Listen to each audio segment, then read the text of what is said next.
জাহাঙ্গীরনগর বিশ্ববিদ্যালয়ের শিক্ষার্থী সংসদ যাচ্ছু এবং হল সংসদ নির্বাচনে এই কঠিন পরীক্ষায় যারা আপনারা নিয়োজিত আছেন তাদের সবাইকে আমি জাহাঙ্গীরনগর বিশ্ববিদ্যালয়ের পক্ষ থেকে বিশেষ করে যাচ্ছু সভাপতি এবং বিশ্ববিদ্যালয়ের উপাচার্য হিসাবে ধন্যবাদ এবং কৃতজ্ঞতা জানাচ্ছি।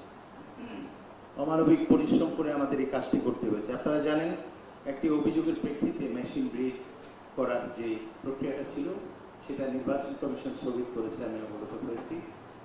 এবং এই নির্বাচনের জায়গাটি যেটা আমাদের জুলাই গণ অভ্যুত্থানের অধিকার ছিল, আমরা গণতন্ত্র পুনরুদ্ধারের সংগ্রামের জন্য সংগ্রাম করেছি, পুনরুদ্ধার করতে চেয়েছি।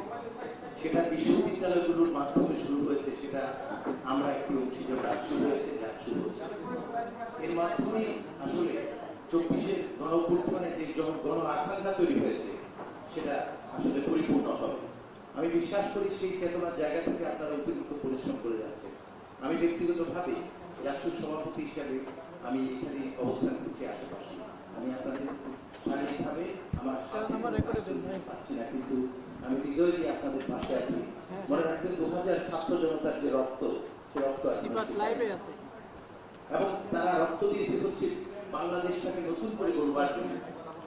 তারা রক্ত দিয়েছে হচ্ছে গণতন্ত্র ফিরিয়ে আনবার জন্য।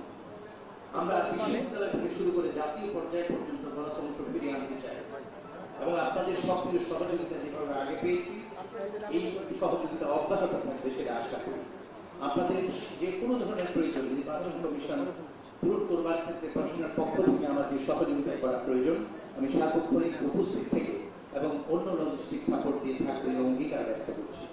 আমাদের এখনই তাহলে নির্বাচন কমিশনের ঘোষণা অনুযায়ী আমাদের জাতীয় ভোট কাউন্টিং শুরু হবে। সবার জন্য অনেক শুভকামনা এবং আপনাদের এই কষ্টের কথা ইতিহাস হয়ে থাকবে জাহাঙ্গীরনগরে, কারণ 33 বছর পর জাতীয় নির্বাচন হচ্ছে। সবাইকে অনেক ধন্যবাদ এবং কৃতজ্ঞতা। আশা করছি এখনই আমাদের কাজ শুরু হয়ে যাবে নির্বাচন কমিশনের পক্ষ থেকে ঘোষণার পর।